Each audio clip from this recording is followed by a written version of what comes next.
That's why I hired a helper here. Yeah, there we go. Yeah. Best helper in the world, Just right? the best helper. There's too many buttons to press. Marc Wagner here, Dentist on Demand, Dentalbytes. I'm joined by some of my favorite people in the community, Mauritz and Leana Lundt. Welcome. JVR Dental. This is not your first. I think we've had you guys on. Whoa. Okay, we're good. I think we've had you guys on a few times now. It's been, Yes. This is number 3 or number 4. Yeah. This is great. Nice. This is kind of like an annual checkup. See how you guys are doing. Love it. Yeah. Love it. Awesome. So let's get into that. Like, it's been a wild ride. Like, we started off the journey. We've had this conversation. Yeah. We've had the, from South Africa to Langley. Now we're here. I want to hear about, you guys are quote unquote our poster shots because you're just doing everything so amazingly. Your practice is thriving. Everybody loves you. Dentsply Sirona has you doing all these amazing things and you're all over the place. I want to hear all about it. So let's get into sort of the beginning. You're breaking ground into the new practice. What was the first mission with that to set yourself up for where you are today? Like what things did you know going into it that you needed to put into place to really, be at the spot that you are today? I think, honestly, when we started the practice, I never envisioned having a big office. My goal was to have a small office with a few people working there, with a few patients, and we'll just do it great. Yeah. So I think that groundwork was done from the beginning, and we had Bianca from Practices Made Perfect that helped a lot in the beginning, getting us there. And then when I started the office, our oldest was only 5 months old. And I realized pretty soon after that I need help. But because I'm the dentist, as soon as I step away, there's no one doing the work. Mm-hmm. So that was kind of where we started thinking and communicating, and how do we get me or the office running without me in the office? And that was where Bianca was like, well, we have to get the space next to you and expand, because you'll need more dentists for you to be able to go away. I mean, my staff loved taking 3 weeks off when I went to South Africa, but that is not realistic, a goal to have for an office, right? So we had to get through that. And then as our family grew and we're like, family is really important to us, how do we bring business with practice and getting that balance between all 3 aspects, basically? Yeah. How do we do that? And that's how we kind of went into let's expand and get more people around us to support us and to grow the practice. So you really goofed up that small boutique idea. You really goofed it up. Well, I want to think we still have a small boutique office. Yeah. Just in a bigger setting now. I think the whole idea of the boutiquiness is just that intimate setting. Yeah. Right? Where it is about the people and you're not lost in sort of the noise of it all. Yeah. You guys have done that in spades. Like, it's such an inviting place. Your team's awesome. Also, another piece to the puzzle is the technology that you guys have in the practice. Mm-hmm. What does that mean for you? Like, you got all the tools.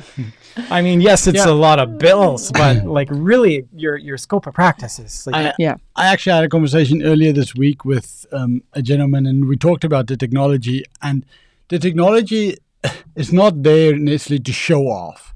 No. It does help. I know some patients like that, and there's a good appeal for that.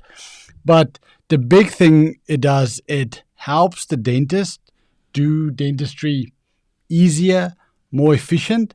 And I think that the biggest advantage of the technology in a lot of things, and the way we apply the technology, is that it creates and helps with patient comfort and trust and getting consistent work done every time we do it. Right. And also, in terms of taking the patient along for the journey, having these tools to really show the folks, this is what we're looking at. Yeah. This is what we want to do. Yeah. Like, trust is everything when it comes to a patient, isn't it? Oh, yeah. And I think we scan all our patients in the office, and seeing your teeth big on a screen. Yeah. You're basically co-diagnosing. Like, we're not diagnosing stuff that the patient can't see. We can show it to them. We can open up the screen. We can show them where the cavity is, where the discoloration is. The other thing we have now is the AI to help with the x-rays. Yeah. And that is, again, just another level, building trust with the patient, showing them like we care and we want to make it as easy and predictable as possible. Did you guys implement DiagnoCat? Is that what the AI? No, we have Paul. Okay. Second opinion. Yeah. Like, honestly, AI is like, even for front end, like running the practice, like it's interesting to see AI sort of like a web. It's creeping into every aspect, right?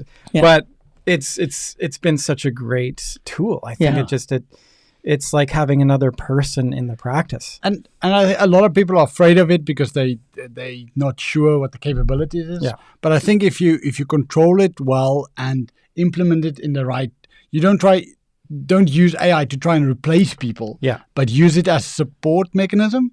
I think if you handle it that way, it's humans were afraid of like getting into a car from the horse. Right. So it's always like, I think maybe an instinctual thing to just be cautious with anything. And that's good. It's good to have. It's good to do that. But it's such a big support. Yeah. And it can take a load of people to, especially the everyday stuff. Yeah. And then I just feel like the technology in itself it brings the team together. Yeah. Because it's something that everyone learns. Like, there is a learning curve to implementing any new technology. But for my assistants to actually make a crown now is so amazing. Instead of just sucking spit, they are showing the patient a crown that they made in a 20-minute period. Yeah. And that is amazing. Like, they love their job so much more because they have these technology stuff that they can use and they can do so much more and be so much more creative and I think enjoy their workspace more. Yeah. I mean, I've seen all the Dentalbytes Sirona stuff. I could like maybe call me a DS fanboy. I think well, yeah. But I think obviously they're ahead of the game when it comes to like, are you guys utilizing DS Core in the practice? Yeah. So like not only are all the pieces doing what they should be doing, they're all talking to each other. It's seamless. And that DS Core has been a game changer in a lot of sense like that. It's communication and transferring information and bringing information together, not just for us, but also for the patient. Yeah. And then sharing it with the lab or specialists and all of those kind of things. And really this is not, where's the camera here? This is not a Dentalbytes Sirona advertisement. No. Not at all. These lovely people have really embraced DS and all the great things that it has, and it's cool. Like I've seen a few really state-of-the-art practices that are like, wow, they've really got this stuff figured out. It's really cool. And the thing for me personally is I will speak highly about Dentalbytes Sirona, but purely because I don't know anything else. That's what we use. Sure. It's been working well for us, and I have nothing to complain about for them, and I can't say anything bad about anything else because we don't know. Yeah. I think the point is when it came time to starting everything, it was you had the list of choices. And at the end of the day, everything's a tool, including the chair. Yeah. So which tools would you use the best? Which like we all have a choice on which brand of shoes or whatever. Like it's okay, we're going to use this, we're going to invest in this, and we're going to use it. Like you want to make sure, and I think probably this is another important point, you're utilizing everything to the full capability. Yeah. Right? I see it a lot of cases where folks maybe have invested into something and they maybe not are using it to its full ability. I think what I love about everything is just how they integrate, and everything can communicate. And that is a big thing where DScore brings all the technology together. Mm-hmm. Like it's one spot where we have 3 scanners in our office. Mm-hmm. And before DScore, we were literally like, okay, we did a scan for Marc. Which scanner is it on? Yeah.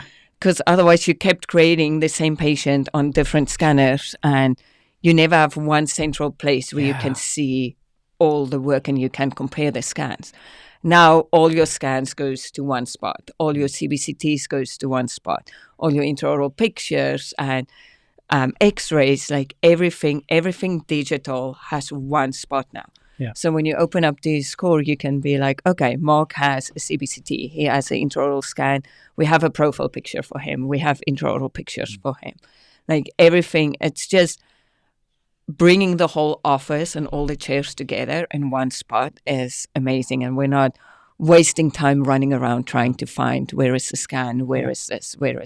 Yeah. And so, that brings us back to our philosophy when we started the office. And that's how we came to DScore. Was one of the specifications we had is to do all types of dentistry in any op. Yeah. And the Dentalbytes Verona chair was the one that could bring us all of that together for us in one spot. Yeah, because you could flip a chair over from hygiene to doing an endo. Yeah. Yeah, it's pretty cool. Yeah. And that is literally within, you take a handpiece off, you put a new handpiece in. And Bob's your uncle. Yeah. So it's amazing. That's the reason why we went with DS, and when we expanded the office, we looked at other options too, but because we were familiar with Dentsply and how it worked, it ticks all the boxes again for doing all of that. We are now have a chair that can do everything and implants. Yeah. So all of that is all in one now. Like it makes so much. I gotta just one thing here. I just gotta make a comment. You're doing an excellent job. Like I don't even have to worry about this stuff. It's great. Thank you. Keep it up. Yeah. It's great, and it just makes in terms of thinking into the future, and we'll get there. It just makes so much sense, and everything just kind of integrating, and like at the end of the day, that running around and figuring things out after every patient, after every treatment procedure, that time adds up. Yeah. Yeah, they do. Right. Yeah. And that turns into just production time, and takes the focus away from the patient. Oh yeah. No. Ultimately, right? Yeah. That's the name of the game. Yeah. And again, this is not a DS sponsored advertisement. But Marc, to come back to your original question, so how did we set ourselves up to get us to where we are now? One thing that Bianca helped us a lot with, and that we realized luckily soon after we started the office, is that we can't do this alone. No. We need a team and people around us with different expertise, different support. Good. And we've been so fortunate that we were lucky to surround ourselves with amazing people. Yeah. Segued into the next topic I wanted to get into, because I think, great, you've got the technology. That's that's the good foundational piece. The people are what make it. Yeah. Right. Oh, absolutely. And you guys have an awesome team. Let's talk about sort of how, like we've touched on this before, but in bringing those folks into the practice, what was that process like? Like, how did you vet them? Yeah. Some of the early starters with us were staff that work with Leana at that she encountered at previous offices that she met there, and then when they heard that Leana's opening her own office, they set themselves up to join Leana when she was ready. So that was how some of the core people started. But for me, the biggest thing that I do when I vet people is not the technical things, because I feel like those stuff I can train, but especially with technology, most people aren't trained on it, right? So for sure, you have some training to do always. Yeah, I need to have a person that is trainable, because there's some people that they don't feel the need or don't have the need to train more, learn more, and maybe then our office is not for them. But the thing that I really focus on is the soft skill. I'm a people's person, and I can quickly see and feel if I get that same input and vibes from the other person, and that's what we're looking for. So we need people to support other people because that's the business. Yeah. That's unfortunately the business that we're in. The industry is a side business. Yeah. We're in the people business. You're right. Where That's the way to look at it. Mm-hmm. Yeah. I think at the like it's a people business on your team and the folks that are coming through the door. Yeah. Like those folks should be taken care of so they can take care of your clients, your patients. Yeah. But I think that brings it to the whole team, from when you walk in, how the receptionist treats the patient, to getting your cleaning done, to getting a filling done. Like, everyone in the office needs to have that something special to give the patient an amazing experience all throughout. And I feel like we've been doing that better and better as we get along. And I feel like patients are experiencing that as well. I love when we get a review and a patient is like, the experience at JVR Dental was amazing, from the front staff to the hygiene to the filling thing. And that is, it's not just one person standing out. Like, everyone is coming together. Everyone knows when to do what. And that is a lot of systems and procedures in it as well, that's running behind the scenes to make sure when you come in, everyone knows what's happening. And a lot of that is continuous training as well. We just now in April had a staff training session where we had all the staff together, and the stuff that we trained about, a very small percentage of that was on the technical side of the dentistry thing. The rest was on systems and procedures, on how to treat patients the best when they come in and handle them through the entire process. All of the training, and it's continuous training. You can never stop doing that stuff. How do you make everybody feel like they're a part of it? Are we listening to everybody? Like, is it an attitude thing? Yeah. Like, what do you, like, if somebody's having a bad day, like, how does it all, because you're all stuck in the same office together. So that's a very good question, Marc. I have to make a constant decision to check in with the staff, because I know, and a lot of people out there is the same, is you get so busy and you have 100 things on your to-do list to get done. But I have a constant note on my to-do list to check in with the staff. And if I know a staff member's been sick or off or whatever, I have to check in with that patient, whether the next day or a day after, whenever. And we try at least to check in one-on-one with our staff every quarter, and but I have, throughout the quarter, I have more conversation with them, and then we have a longer sort of performance review at least once a year with each of us. So everybody's sort of in line then. Like, that's important, and there's no finger pointing. And then I think what Mauritz especially does very well is we have an open door policy. So whenever anything bugs you or you have comments or something, like, people walk into his office daily with suggestions or things, and that is amazing, because he actually stops what he's doing and he makes the time for that. But how much do you appreciate that? Because you're not running on all fronts, so you need to sort of, like, that information is valuable to running the practice. Absolutely, right? And there's a lot of information and input that I don't hear just by operating in my space. But I hear from the hygienists that some of the patients have struggling with parking issues. That's a big deal. So now I know, I get that information from them, and I can go to the landlord and say, hey, is this something we can do? Can we help? Can we do something about that? And just getting it right down to the nitty-gritty detail. Right? Yeah. Absolutely. Yeah, everything, even the subtle things are important. You know, you might not think they are, but to somebody, to some people they are. 100%. And if you take care of those things, that's the things that will show people that we care. And I see this a lot. A lot of people take it personally, that, you know, like, if somebody's coming through the door and bringing up an issue, they kind of take it kind of a not the best way. So what's your suggestion in people just kind of defusing the emotional side of it? and really not pointing the finger and doing the right thing. Like, yeah, my strategy with this, and it might not work for everybody, but for me, it's just to listen. Yeah. And if they complain or suggest or something, my default now is to say, okay, but why? How? Why do you have this request? Why is this an issue? Has this been an issue in the past? And keep on asking questions to try and draw it out. Draw as much information I can. Yeah. And most of the time, a lot of people just feels a lot better once they got all of that off their chest. Yes. And there's no real solution to fix it, but they just, I feel better. I think at the end of the day, we're all humans. We want to be connected. So if we're stewing in our own problems, then it maybe becomes bigger than. Yeah.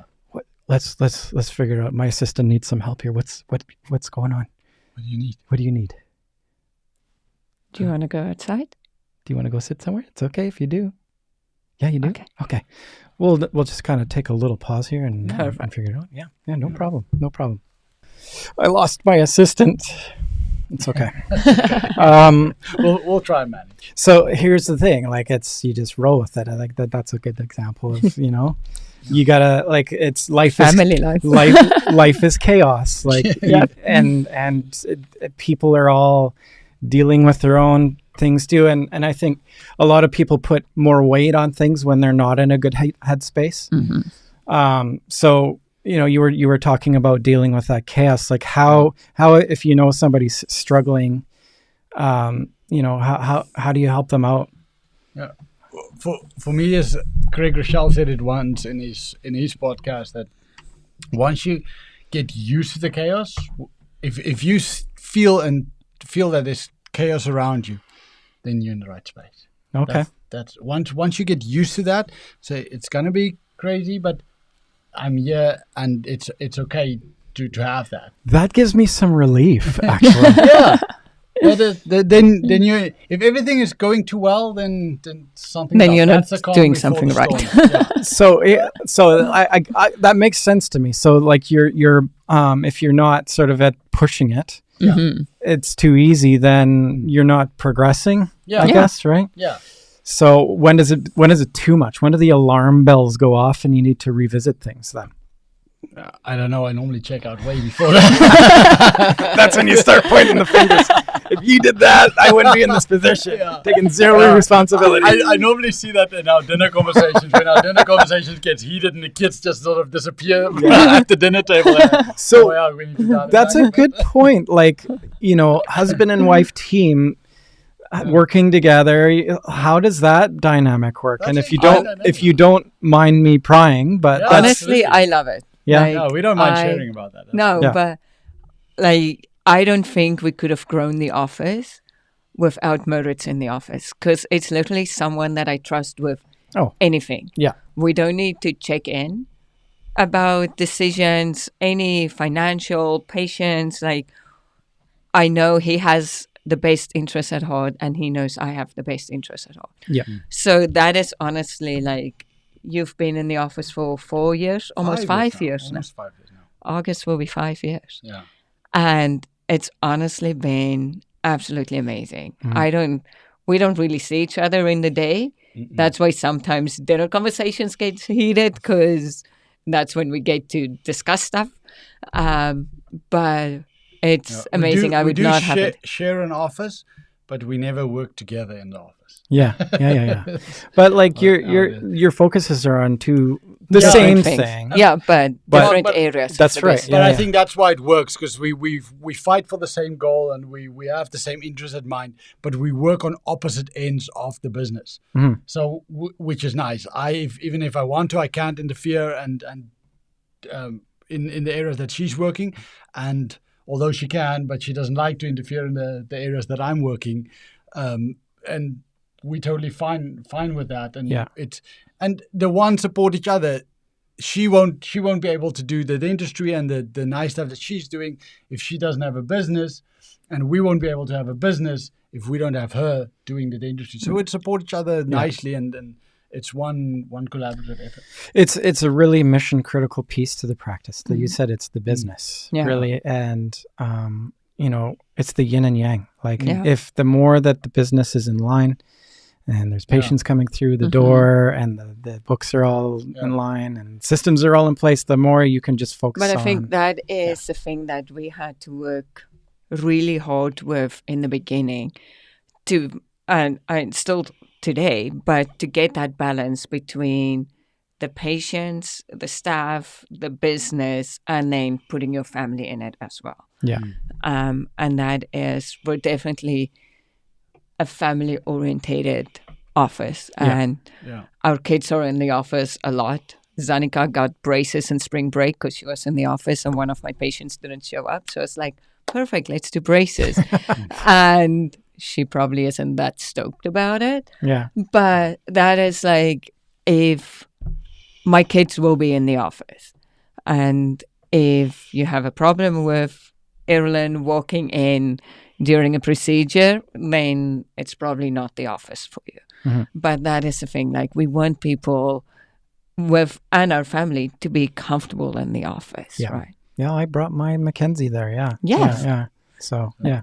So knowing that that, is right. Yeah, exactly. And that's the thing. Like, Arilyn was in the office this week and there was a girl getting her teeth cleaned and she didn't want to do it. And Arilyn stood next to her and she's like, don't worry, you got this. Like, it doesn't hurt. Yeah. And the girl opened her mouth and she got her cleaning done. And I'm like, okay, my little helper. Are they all going to be dentists, you think? Arilyn wants to be a vet. Zanika wants to be a dentist. There you go. Yeah. Aiden wants to be Spider-Man. Yeah. Oh, that's pretty sweet. That'd probably be my choice. Swing around the city. Yeah, that's my choice. Sorry. Yeah. But our whole business philosophy is how we operate is we do what's needed for the patient, and then the financial side of things and those kind of that is a byproduct of giving good service. Yep. And if that's the focus, and that would be my advice for any young dentist or anybody that's starting, is say, yes, it's important, track the finances, track the stats, know how your business is functioning, but don't make that your focus. Yeah. Make your focus customer service and good custom care, and the rest of that will be byproduct. Well, I mean, I've seen it. I've seen a dead practice. I've walked through the door with the the dentist at the front desk thumbing through the supply catalog looking for the best price on a mask. Yeah. I get it. Yeah. You got to watch your overhead and things, but 100%. It was a Wednesday in the middle of the day. Yeah. And it's not a brand new practice. Yeah. The focus is taking care of the people. The people will come But I think also we had this discussion, like dentistry is growing. There's constant growth in a dental office, whether it is your clinical skills and implementing new technology, and everyone needs to learn that, like that's growing. But also the patients, like you need a constant inflow of new patients, because especially now there's a constant outflow of patients in the Lower Mainland as well, because housing is becoming unaffordable. Mm-hmm.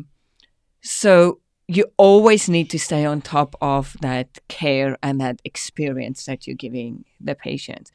But with that is everything is just constantly changing. And if you don't have the personality to keep up with those changes, you're going to fall behind.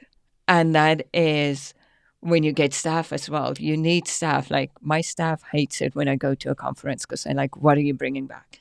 Because most of the times when I go to a conference, I'm bringing back some sort of technology that I'm like, this is going to make our lives easier. Yeah. But you have to embrace that. And that is part of constant growth as a person, clinical skills, patients, staffing. Like you need to stay on top of that. And I think it's really hard once you're kind of off that bandwagon. Then it's starting to cost a lot to get back to it. So there's definitely a few things that I'm like, if I have to do a startup practice, I mean, I don't say start up a practice with all the technology. It costs a lot. but you have to start with at least an intraoral scanner. I looked at a laser for years, like actually probably for 4 years before I actually jumped on and bought a laser. And I love my laser, and I can't see my life without it. But that's the same with an intraoral scanner. No matter what scanner you have.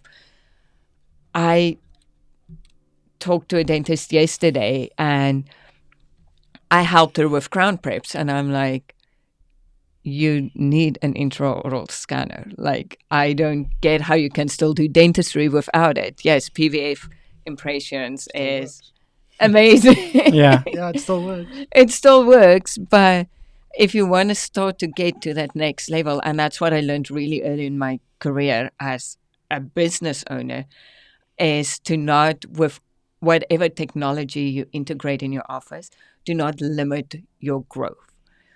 And I did it in the beginning. I was like, I will never do implants. I don't see myself ever doing that. I'm just getting a pan machine.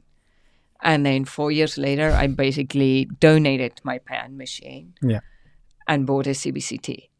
And now we use CBCT for endo, for Sure Smile, for implant planning. Like, how cool is right? that piece of technology? And that's the thing. Like, once you get to, now you can overlap your intraoral scan with your CBCT, and making that connection and actually seeing what's going on underneath the tissue and what's going on in the tissue and in the mouth. Like, that is just an amazing added bonus to do implant planning, to do ortho cases with, because you actually know what is going on. Predictability. Like, right? Predictability. Yeah. If you have predictable results, you're way more profitable, because you're not trying it this way and then trying it this way. Like, I know if I do an implant planning with guided surgery, I know exactly where that implant is going in. Take all the risk out. Right? Yeah. It is and not just for us, for the patient too. For the patient as well. I mean, you know when to refer. Yeah. Yeah, well, exactly. Yeah. Right? Like, we're not doing everything in-house. Yeah. Like, but you know your limitations, but that is just adding to knowing your limitation and knowing what you feel comfortable doing. Yeah. And that is, I think, amazing to be like, yes, we can do all of this, right? And I see the light in your eyes when you're talking about technology. I know you love it. and you know, every veteran I talk to they're keeping up with it all. Like, still, like, they're still going to courses, they're still researching technology, they're still taking as much CE as possible. It keeps your interest in the game, I think, right? An interesting thing is, I was on a call yesterday, and there's such a big change in how people are doing CE. And I think in the next few years, we're going to see a lot of, we'll have to pivot in how we do CE and where we find CE. Because a lot of people, it's way easier to do it online. 100%, yeah. And I mean, for me as a mom, I've done courses online that I've never would have done if I couldn't do it online, because it is harder to travel when you have 3 kids, right? Mm-hmm. But you still need a part of that hands-on as well. I was just going to ask, like, how does your mind get? Is there some component where you're going at some point and you're in class, or hands-on? I think we're going to start to pivot more to smaller group settings. Okay. And actually making that connection. I did a Sure Smile course last weekend, and it was amazing to actually meet the people in person. Mm-hmm. And they've all done online training and everything, but just having that personal connection to someone that's been there and done it. So I think we're going to see, I don't think online is going to go away. I think there's a big part of it, but I think we're going to see a growth in smaller, I don't want to say study clubs, but smaller, intimate training where we're actually, okay, you have the basic knowledge from online. Let's help you do this hands-on. Like, let's get a patient and actually do guided implant surgery. Yeah. Let's get a patient and actually teach you how to do a scan in the patient's mouth. Yeah. Because it's way different using an intraoral scanner on a model than actually doing it in the mouth. And they're night and day different, right? Like right. You don't have to deal with any liquids. And those things you can't teach online. Yeah. Like dentistry is hands-on. So some of it, but I think we're going to move to smaller. We're not going to sit in big lecture halls anymore. We're going to get into a more smaller, intimate training. I think the biggest challenge is going to be to figure out what is the best training to be doing hands-on and what training it works better on online. Yeah. And it's finding that sort of balance. Currently, it's either everything online or everything hands-on. There's no proper balance. I think over the next few months and years, people will start to figure out we do this online, we do this hands-on, and we that's how I see it working too. I see, the whole sort of the educational side being done on the slides and all that stuff being done online, and then maybe sort of locally, like not every company has enough bandwidth to do that, right? So each individual company and product's different. Yeah. But, what we lack with the whole online thing, and I've run a few online courses myself, and the best results are to do it that, offer it so that people can be there live as well. So you have a live audience, and then you have an audience that you're bringing in online, but make it so that if anybody has a question, you can hear the audience in-house and you can hear the audience at home, and keep the microphones on. Nobody's sitting with a blank screen. You know what I mean? Like, everybody needs to be engaged. And I know that there's some people that sign up for things just to get the CE credits. Right. But like, let's get those CE credits and just make it purposeful. Like, you're not just accumulating your CE because you have to. How is that bettering your practice? Yeah. But that's why I think you definitely will have to start to get more intimate groups and do hands-on training. But I think with that is because people also used to doing it out of the convenience of their own house or practice or like driving. There's a lot of places, right? But so I think education people will have to start to travel a little bit more, that we don't have all the training in Vancouver. Like, we'll have to start to do the trainings we offer in Vancouver, in Kelowna and in Prince George. Like, you'll have to start to travel a little bit more or get more trainers that can do the training to be able to be like, okay, you're not traveling 4 hours, or you don't have to get on a plane and fly for 3 hours. I've got a new business model. Right? We're working on this. Smart, actually. Like having it in pods. Yeah. Where you can go to a city and you've got, 4 or 5 clinicians that you're in somebody's practice. Yeah. There might even be a patient that's come in, and we're doing like a live work with the training and people. Another thing that, like, bringing everybody together, when the course is all said and done, everybody still communicates, right? Yeah. So there's usually like a WhatsApp chat or whatever where people are, hey, I've run into this issue. Have you seen this, right? Yeah. And I think that's a little bit of course that I attended to. The in-person courses, the most value I got from the in-person courses was the coffee time chats and the lunchtime talks and the connections that you build there. The technical information that you get from is cool and valuable too, but those connections outside of that is invaluable. So whenever you're learning something new, to just be kind of, okay, off you go on your own with it. There's something to be said about that level of extra boost of confidence you get when you've got other folks out there that are in your shoes doing the same thing, and that the people that have trained you, the people that have spent the time to bring you to that level they're a phone call away or text message away. Makes a huge difference. Like the stuff that doesn't, like, and also there's built in, like, there's next steps to it too. You have a clear sort of, you're going to finish this piece of the education and you're going to be able to do this. Yeah. The next step is we're going to do this and it's going to take you to there. Right? There's like a roadmap for it all. Yeah. But on the new technology, and I think that's where a lot of officers stumble as well, is they attend a course, they buy the piece of equipment, but none of those suppliers or courses give you the rollout plan. Yeah. On how to roll it out, because a lot of those technology you have to engage your entire staff. Yes. SureSmile is a great example. Yeah. It's amazing product and all of that, and they train the dentists really well. But in order to do SureSmile in your office, you have to engage the patient and talk to him about it properly. And there's a huge financial aspect on it. Yeah. There's a huge insurance implication on it. So all of that needs to be in place in order to do one case. Yeah. You know what? You know how many courses and things that I've been to that I just blows my mind that there's no, okay, here's the script on the questions you ask your patient about this. Yeah. This is how you get started. Yeah. And that is 100%. Like, SureSmile is a really amazing one to bring in because that is statistically 2/3 of adults need some sort of orthodontics, right? But I can't just walk in and say, "Hi, I'm Dr. Lundt. You need ortho." Yeah. And it costs $6,500. Yeah. Hang on, I gotta check to see if there's room on my credit card. Right? Because I'm not covered. You probably don't. Yeah. Right.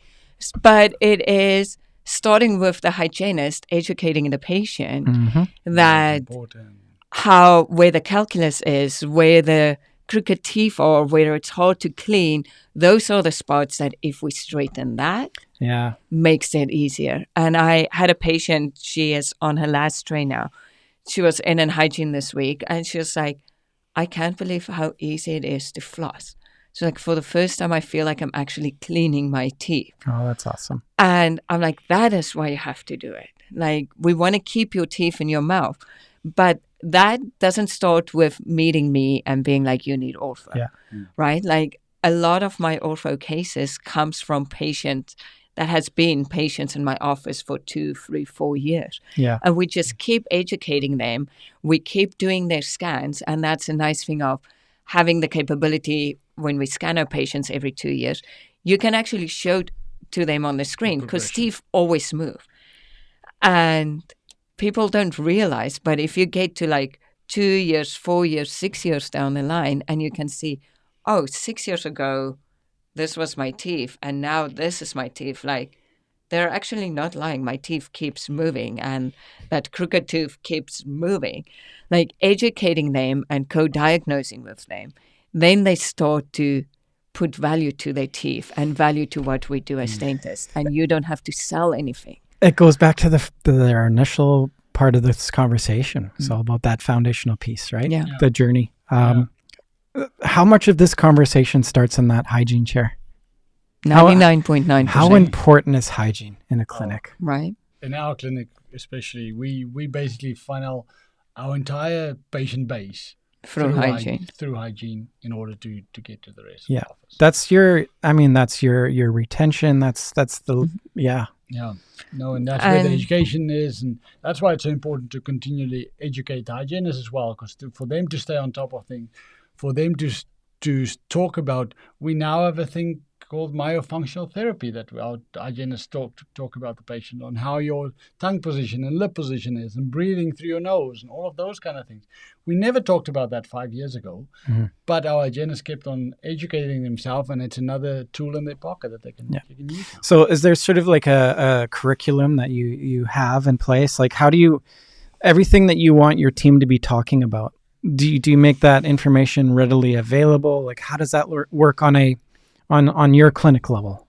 Yeah, at this stage, that's probably an area where our systems lack a little bit still. We don't have a formal sort of education plan for each of our staff members. Yeah, we're fortunate enough to have strong staff members that strive to educate themselves. Right. So, like the myofunctional therapy, that the hygienist specifically said that's one thing she wanted to do, and we support her in that.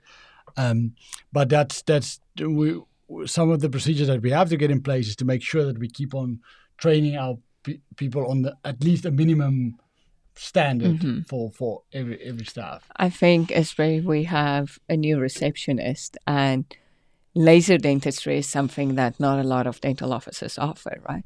So in the first week or two, she had a few questions from patients about the laser. And we ended up actually in one of our staff meetings, because I present on technology in dental offices. I was like, I have this presentation, but I've never actually presented it to the staff, right? So let's take the staff through everything, because my assistants knows all of that in detail because they work with me every day. But making sure your staff actually, everyone knows, because most of the times the receptionist is the one that's getting the questions. So making sure that they know, okay, this laser we can use for this and this and this, and these are the people that's trained on it.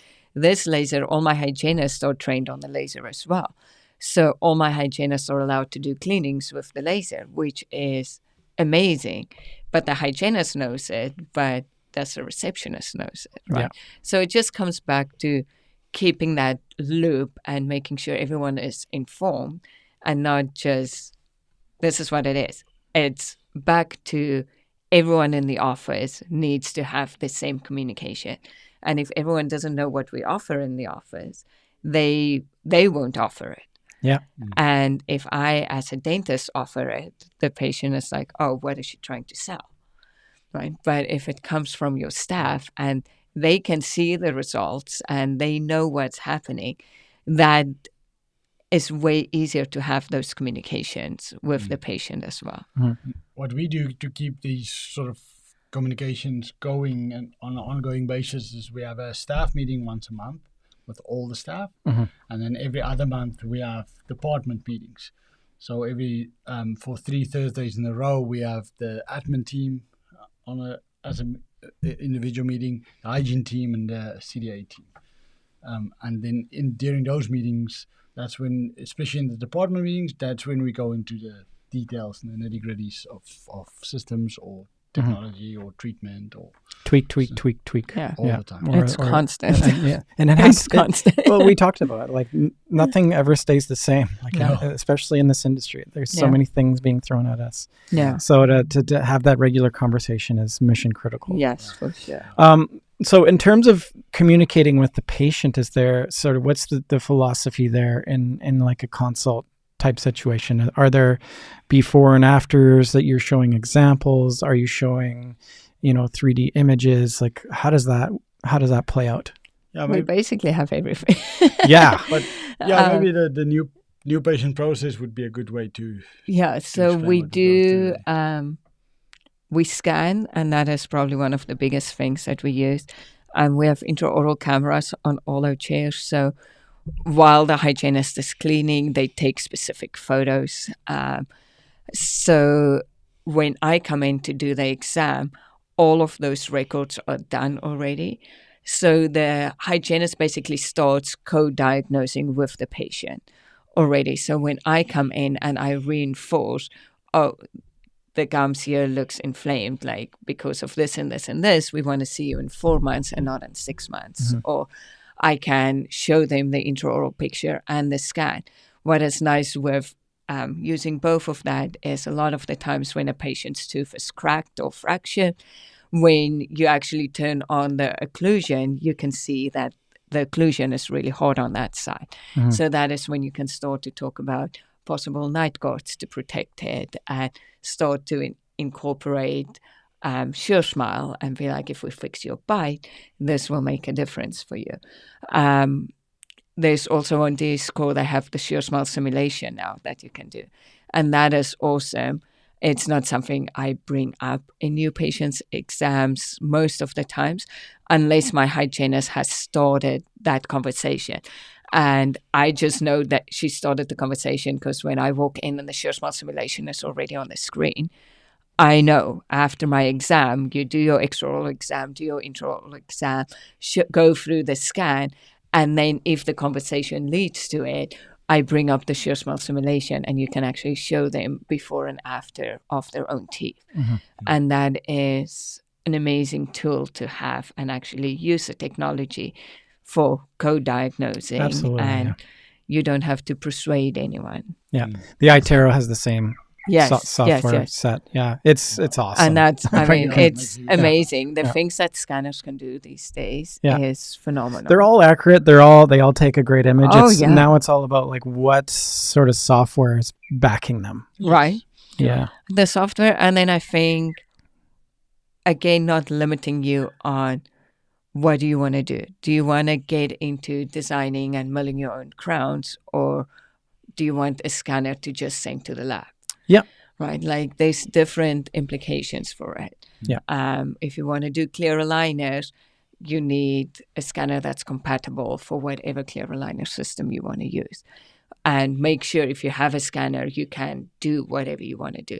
So it just comes back to, again, when you get technology, make sure you don't limit yourself on what you want to do, even though you don't think you want to do it. Buying the same technology twice or 3 times because you're like, oh, now I want to do this. Oh, now I want to do this. It's do that research ahead of time. And don't limit yourself with whatever technology you get. And also, once you buy it, yes, there's going to be a better model. So always. If you're going to wait, there's always going to be something better. You got to just jump in. Yeah, and then I think, like, if you get any technology, make time and learn how to use it. Absolutely. Like you were saying, your laser, you took 4 years. Yeah. Yes. 4 years to research and think about how it fits, which one would do the best for how you wanted to use it in practice. And that is probably the machine that I use the most in my office. Yeah. But also because when we bought it with intention, we bought it and then you say, okay, now we can look for places to use it. Yes. Because there's a lot of people, again, they don't buy the laser and have a rollout plan. They buy the laser, not sure where to use it, what to use it for, and then it becomes a very expensive coat hanger. Yeah. And that's the worst that I want for anybody who's paying a lot of money for technology is have some sort of plan before you buy it on how I'm going to try and use this and roll this out. But a lot of the things is to engage your entire team. Because when your team starts to talk about the laser and your receptions, everybody start to talk about it, then it's a lot easier. Yeah, you can't carry it all on your own. Yeah. Like it's like the hygiene, having the orthos. The best thing in my day is when I walk into hygiene and I can see how my prime scans are moving, and I'm like, this is perfect. That's amazing. Like I don't want the scanner to be in one op for the whole day. No. Yeah. Like I want to come in and every time I get into the hygiene side, the scanner needs to be somewhere else because then I know everyone is utilizing it. Yeah. I love it when they come and get my prime scan on my side because they're like, oh, like both patients needs to be scanned now. But doing a full mouth scan in hygiene takes 3 to 5 minutes. Mm-hmm. It takes longer to take intraoral pictures. So I'm like, the scanner is definitely an added bonus to that. And if people are starting to look for the camera, I'm like, what are you taking pictures of, right? Yeah. So it's amazing to actually see the things are working. To be in a morning meeting and be like, okay, laser has to be here, laser has to be here, laser has to be here, right? It comes with challenge, but it comes with planning. Yeah. But it's amazing to be like, okay, like we have the technology, we use the technology. Now it needs to work with the schedule. And that is something we can figure out. But at least we know everyone in the office is using it. Right? And you're maximizing the ROI on that investment. Yeah. So. Yeah. As a business, that's important. Yeah. Right? Especially some of these bloody things are not cheap. Not cheap. So my nightmare as I was a supply rep for a few years. My nightmare would be to sell something that would be collecting the coat hanger. Yeah. No, Yikes! That's awful. Yeah, because I think it's the responsibility of the companies that are selling these things, if they want to be successful into the future, to ensure that you're selling this stuff, that you support it into the future. You know what I mean? Like supporting and making training easily accessible. Yeah. I mean, it's a good way to get return business. Yeah. If you take care, your patients are going to come back if you take care of them. Yeah. The dentists are going to come back and buy the new cool laser if you take care of them. Yeah. So it's amazing. Yeah. But again, like it comes back to having the right team around you. 100%. From sales rep to whoever is teaching you how to implement it, and like just that whole network around you is amazing. And that is probably one of the things where you were saying shopping around for masks. Like, I don't do that because I have a really good relationship with my rep. So I know if I'm ever in a pinch, I feel I can pick up the phone and be like, I need help. and they make things work for me. Right? So that is amazing, where if you keep jumping and price hopping for every little thing, yes, like you're saving some money, but you're not building the relationship. You're not getting that support around you for people that will move mountains to make sure you can serve a patient. And I argue, if you were to like spend the money on the right things, those things are going to make you money. Like I wouldn't be focusing too much on saving at the end of the year $6,000 on disposable stuff. No, I mean, keep an eye on it so that you know the people are being responsible. That's the biggest fear, obviously, with that. But what's next? Like everything's going well. The expansion's been done. You're on the world stage here now for DS, which is amazing. How much fun has that been? I think that is kind of like the next level for me personally is getting more and more into the training part, which I absolutely love because I love that connection. I love helping people because we had some struggles. And if we can help anyone not have those same struggles, that will be my goal. Yeah. So currently I'm on a global KOL for SureSmile. So I train for SureSmile, and I'll actually be speaking at DS World for Canada. So that is amazing. Yeah, right on. That's in September. That's in September in Is there any extra spots for Mauritz and I? Mauritz is of course going. He just needs to be in the front seat smiling at me. Push luggage around to make sure you need somebody to come and do video, right? 100%. Talk to your people. So that is kind of the big one this year. I'm going to Germany for restorative and CAD cams, so that will be amazing. And I looked at the itinerary this week, and it's amazing to be like, oh, everything that we're going to talk about is stuff that we have in our office, products that we're using, from Primer Bond Active that was newly released this year to the Tessera blocks that we use. I know Stanley at Crown Dental is amazing with incorporating all of those stuff as well. So I'm like, if I'm like, I need a Tessera block, Crown, he's like, yes, we're on it. And just kind of knowing the products that's out there and the limitations, because with anything that you do, there's always limitations to a specific product, right? So understanding that and just knowing how to educate people when to choose what. Because I'm joking, but I honestly feel like we use the best equipment and materials in our office for a reason. But it's also nice to know why I see it as the best, right? Like, so understanding exactly how the materials work and everything. That's kind of what the whole Germany trip will be about. And then coming back and teaching people about that and incorporating that into this is the whole spectrum and how everything links together again. Isn't that like just like one of the purposes of life is we're not here forever. So if we have all this information, the next appropriate thing is to teach somebody else. Right. Yeah. And that's a thing. I feel like we have that patient connection now, but actually getting the professional connection and helping other dentists get the most out of dentistry and loving dentistry the way we do in our office, that is kind of like having that fire and that passion for it. Yeah, it's amazing. It just re-energizes that for yourself, right? Too. 100%. Yeah. And sort of in-house the future for us with her doing more of the training, we still want to maintain the same patient care that we do in-house, even if she steps away from the chair here and there. So we were working hard to get our associates on that same level as she is. So I don't think in the near future we're expanding our team too much. We maintaining our team that we have, and then we also no technology is off the table at this stage. No new technology off the table. That's going to be my next question. What's the next piece of technology you're eyeballing? We'll wait for DS World and see what they come up with. Are you 3D printing yet?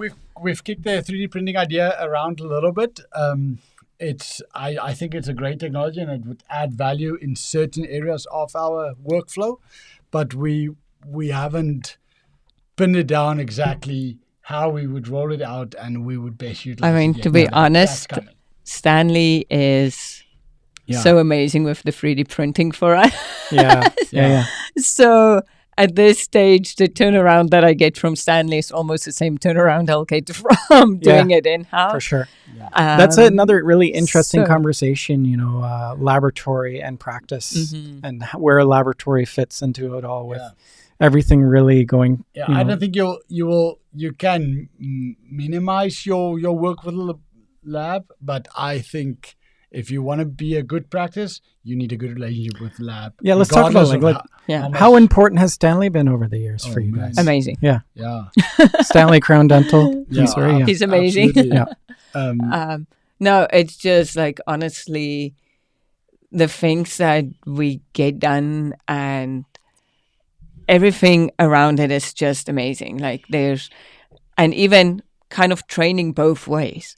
Like we've helped him with some things on designing on CEREC and things. And then on the other side, he's like, okay, I've encountered this. And if you try this, let's see if we can get better results. So it is, I think that is an amazing relationship to kind of learn both sides, because he knows we're doing crowns in-house as well. So just getting that to how we can do it properly for both sides, right? And having that open relationship, basically, and learning from each other to be like, okay, we've designed this crown, these were the problems we ran into. And he's like, okay, have you tried this and this and this? Or on the other side, where he's like, I got this scan from someone and I'm struggling to see their scan. What do you do that I can tell the other dentists, like, this is kind of what they do? Because it's way different just scanning and sending it to the lab than scanning and seeing your scan and trying to make an actual crown fit on your prep. I feel it makes you a better technical dentist to see your work blown up and you design the crown and you fit it and you're like, okay, like, now I get why the lab is sending me crappy crowns, because it's actually my design, not the lab, right? So it's nice to understand both sides. Yes. And being able to learn from each other in that way, because it makes a big difference. It impacts outcome. Outcome is a crucial piece, right? I feel like before we started doing our own crowns, it was always easy to just be we're timing out again. Life as we know it, right? Oh, she have these? Sure. Thank you. Thanks, You're amazing.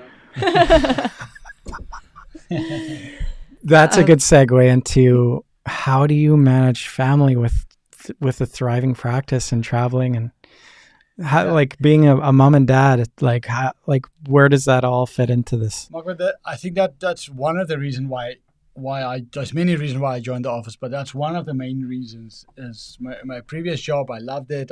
Mineral processing was a true passion. Still is a passion for me. I love that. But in our family dynamic, with her having a full schedule, we need to balance life with the kids too. Me running the office, I can be there during the day, but if the kids needs me, I can easily step away and do that. And a lot of the admin work and stuff that I do, I can do after hours too. So there's literally some days where we switch places. I'm at home and taking care of it as soon as she gets home and say, okay, kids are yours, I'm off. We literally operate like that. But for me, it's not a burden. It's an absolute privilege to be able to do that. Oh, it's amazing. It's amazing. And then for that reason, our office still operates only 4 days a week, Monday to Thursday, because if we're done on a Thursday, unless we have admin to do, we take a break and we head down to the cabin at the break. And I'll be honest, like, I'm passionate about my stuff too, but the time that I get to spend with my kids is that's what it's all about. Right, that's what it's all about. So that's what you try and fight and be more efficient, almost to preserve more time for that, right? 100%. It's like we talked about it. I'm like, in the end, time flies. Right? But in the end, that is you work that you can provide for your kids. Yeah. But the most important thing, we listened to a podcast this week, the most important thing is to actually be there and spend time with them. Yeah. Right. So that is definitely making sure you're not just head down, work the whole time and just throwing money at them, because that's not what they need. Or a screen, right? Right. Because eventually they'll be sitting where we're sitting right now, figuring it out the next problems to solve. Yeah. So we have to make sure that we teach them. Yeah. Yeah. And that is honestly, like, just having Arilyn here today, Yeah. that is one of the things. Like, I also feel like they need to know we have jobs and we work hard. Yeah. Yeah. Because that is giving them some tools in life as well. And life doesn't just come easy. You need part to of it- work. And examples. include them when you can. Right. All right. We're back. She's been good. This has been an hour. So she was here for a bit. But let's I think maybe put a cap on things. Yeah. So I'll let you guys on your way. We've looked at 3D printing. That's sort of on the radar. You're doing your research. What's next for the practice? What's sort of next gleaming? Everything's kind of set up now, really, right? Yeah, I think over the next few years will be more just to stabilize the ship now. Yeah. And make it more stronger, a little bit more bulletproof in that sense. Yeah. So that the systems and stuff that we worked on so hard is just sort of becomes natural. And, Yeah. I never say never, but we're not sure. If You're gonna buy another practice. another clinic is the Are you gonna do it? not now. At this Not now. point, we're not limiting. Has that ever been a thought? It has. It has. Just on being able to manage different spaces as efficient as we would be able to do it That's a under thing. one roof. We haven't figured that out yet. Yeah, come on, Mauritz. The Get moment it I figure together. that out, Figure it out. then- You're gonna start your own But franchise. one That's thing, good. as we said, as Leana said, the training part of for her is awesome. One thing that I would love to do is to, if I come across somebody that say, okay, I'm gonna start things. I'm not sure where to start, but I'm gonna do my own thing. I would be more than happy to jump in there with them and say, okay, I Awesome. can give you some guidance. I'm not a professional trainer in that sense, but I can at least tell you the mistakes that we've made. That you don't do it. you Yeah. don't have to make. Have you explored that? Like putting something together, like a course of your own? Not yet. No. Let's talk. Let's talk. I think I'm that's like, I something we keep can him figure busy out. at this stage. Yeah. But that is definitely, I think that's a passion for both of us. Yeah. Is, Yeah. like I say, we've been blessed with an amazing 8 years behind us so Yeah. far. Mhm. But we've learned some really hard. Yeah. We've made some really hard mistakes. We've learned some really hard lessons in the process. And if we can help anyone with that, it would But be great. if I think back on what made things easier for us is, again, I got connected with the right people that helped me. Henry Shine, when we expanded the office, was amazing for us. Dentalbytes Verona, the reps for all the different aspects Are basically amazing. live in our neighborhood. Yeah. So those kind of things, it's not necessarily we that did things differently. We just got connected with the right people and we made wise decisions with the right guidance. Everybody brings their knowledge base, right? Yeah. You don't know if I think. Well, it was like Einstein or something. Somebody said that the true show of intelligence is to realize that Going to ask. you really don't know anything at all. There's so much to learn. Yeah, And there's always something, whether you're a complete master at it, there's something to learn still. Yeah. Still, yeah. Yeah. Yeah. No, for sure. So I'm like, just keep learning, Yeah. keep implementing new stuff, making new systems and procedures, and getting a bulletproof. Yeah. And keep Yeah. you keep your passion with it Yeah. too, right? Like keep the fire going and pushing push yourself into the chaos. Yeah. And one thing for us, because we've been working so long and we know how things should work, but lately what I've started doing is if I were to step away and say, okay, did I put enough stuff in place that if I step away, things will just carry on the way it does? Mm-hmm. And there's a few gaps there where we don't have procedures properly written out, properly nailed down. the way it should be. So those are the things that we're going to work on in the next few years to make sure that we establish that, so that any new person comes in, if there's all of a sudden a new takeover of the entire team, they will just take those procedures and carry on. Yep. See you later. Got this. Yeah. And that's No, what I'm Yes. No. It's mine. No, you can't do that. It's mine. Yeah. It's my baby. Yeah. Well, thank you guys for coming in. This has been awesome. Any imparting thoughts? That was kind of your imparting thought. That was like sort of my next thing. Never stop growing. Never stop growing. Thanks for having us, and we've been growing with you along with these podcasts. So it's been awesome for us too. Yeah. This has come a long way. I've got a room here now. Who knows what I'm going to have next, right? Yeah. I love it. New gadget, new light on the wall. Thanks, Marc. All right, guys. Thanks again. Bye for now. Boink.